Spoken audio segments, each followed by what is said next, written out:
दोस्तों नमस्कार, मैं हूं शीतला तिवारी। दोस्तों ये घटना का आज हम जिक्र करते हैं। यह उत्तर प्रदेश के बागपत कोतवाली की है, जिसको सुनते ही आपके होश उड़ जाएंगे। पति पत्नी का जो रिश्ता होता है वह जीवन भर के लिए होता है। जीवन भर पति और पत्नी एक दूसरे पर जान न्यौछावर कर देते हैं और जीवन के बाद भी कहते हैं कि 7 जन्मों का बंधन होता है। लेकिन क्या आपने देखा है कि जुआ में जो है कोई अपनी पत्नी को हार जाए? आज की घटना यही है कि आपने सुना होगा कि महाभारत काल में जुआ हुआ करता था और जुए में जो है द्रौपदी को हार गए थे। लेकिन कलयुग में ऐसा नहीं है। पत्नी व्रता जो है और पति व्रता, यह जो है हमारे देश के भारत के संस्कृति में जो है इसका इतिहास रहा है। लेकिन कुछ ऐसे दरिंदे हैं जो कि मौके का तलाश पाने के लिए कुछ भी कर सकते हैं। यहाँ एक दरिंदा जो है अपने बीबी को ही जुए में हार जाता है। हालांकि मैं आपको बता दूं, शराब का वह लती है और शराब के लत में जो है वह जुआ खेलता है और जुआ खेलने के बाद जो है वह अपने बीबी को दांव पर लगा देता है और बीबी को दांव पर लगाने के बाद वह बीबी को हार जाता है और वह भी 8 लोगों से बीबी को हार जाता है। यानी 8 लोगों के सामने वह बीबी को जुए में दांव में लगाता है और उसके बाद 8 लोगों के सामने जो है बीबी को हार जाता है। तब जो है उसके बाद वह लोग कहते हैं कि हमको जो है खुश कर दो, यानी अपनी बीबी को बुलाओ और वह हमको खुश कर दे, तो उसके बाद पैसा जो है वसूल हो जाएगा। यानी बीबी को जो दांव पे लगाए हो वसूल हो जाएगा। वह बीबी को बुलाता है, उसके बाद जो है जबरन वह बीबी को अपने सामने 8 लोगों के साथ जो है बलात्कार करवाता है। यानी 8 लोग बारी बारी से उसके बीबी के साथ जो है गलत कार्य करते हैं, यानी गैंगरेप करते हैं। अब आप समझ सकते हैं कि ये देश जो है हमारा कहाँ जा रहा है। यानी कलयुग का जो है वो शायद ये है कि अब कलयुग जो है चरम सीमा पे है। कोई किसी का सगा नहीं। आपने देखा ना, माँ बेटे का, बाप बेटे का, बाप बेटी का, यानी कोई किसी का सगा नहीं है। यहाँ पति पत्नी का एक पवित्र रिश्ता और पवित्र रिश्ते को तो इसने दांव पर लगा दिया। दोस्तों बागपत कोतवाली, यानी उत्तर प्रदेश के बागपत कोतवाली अंतर्गत एक गांव का मामला है। वह जो है एक दुल्हन जो है महिला, वह पहुंचती है कोतवाली और उसके बाद जो है वह कोतवाली में शिकायत दर्ज कराती है कि हमारे साथ जो है मारपीट हुआ और उसके बाद जो है जुआ में जो है हमारा पति हार गया और जुआ में हारने के बाद उसने जो है हमको 8 लोगों से अपने, यानी जिनसे वह जुआ में हारा था, 8 लोगों से उसने जो है रेप और बलात्कार करवाया। यानी कहने का तात्पर्य है यह घटना इतनी घिनौनी घटना थी कि शायद यह कि जिसको सुन करके लोगों के जो पैर तले जो है जमीन खिसक जाएगी।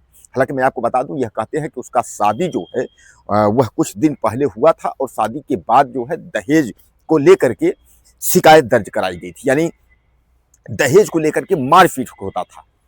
अगर हम लड़की की बात करें तो उसका यह कहना है कि हमारी शादी जब हुई थी तो दहेज को लेकर के जो है यह घर में जो है झंझट होती थी, मारपीट होती थी और उसके बाद जो है हमारे साथ केवल जुए में ही नहीं, हमारे जो है एक देवर, जेठ, ससुर और नंदोई तक, यानी इन लोगों ने भी जो है हमारे साथ रेप किया, हमारे साथ जो है गलत कार्य किया। यानी पूरा परिवार उसके गलत साथ।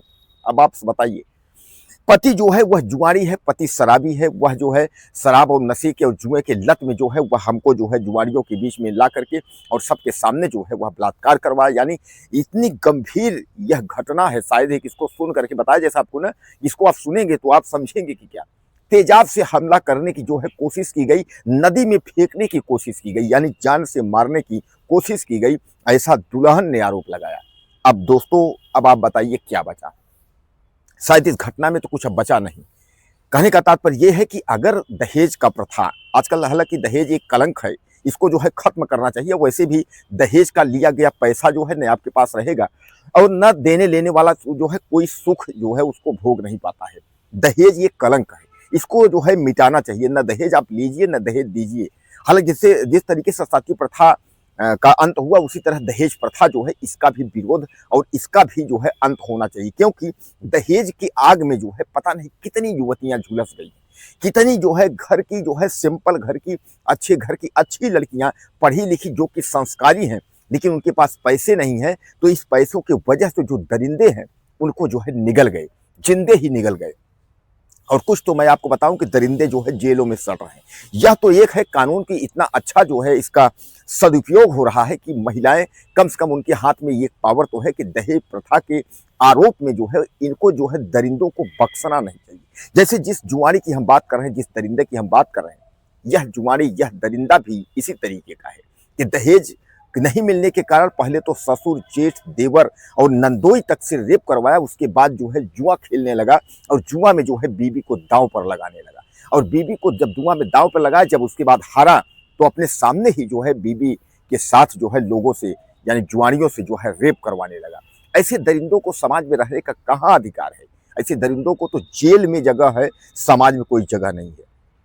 दोस्तों, उत्तर प्रदेश हमारा जो है, आए दिन अगर घटनाओं की हम बात करें तो बहुत सारी घटनाएं उत्तर प्रदेश में जो है हो रही हैं। लेकिन कुछ घटनाएं ऐसी हैं कि जिनको जब आप सुनेंगे तो आप एक बार सोचने पर मजबूर हो जाएंगे। एक बार आप सोचेंगे कि इस तरीके की घटना उत्तर प्रदेश में हो रही है, और वह भी योगी आदित्यनाथ जहां मुख्यमंत्री हैं।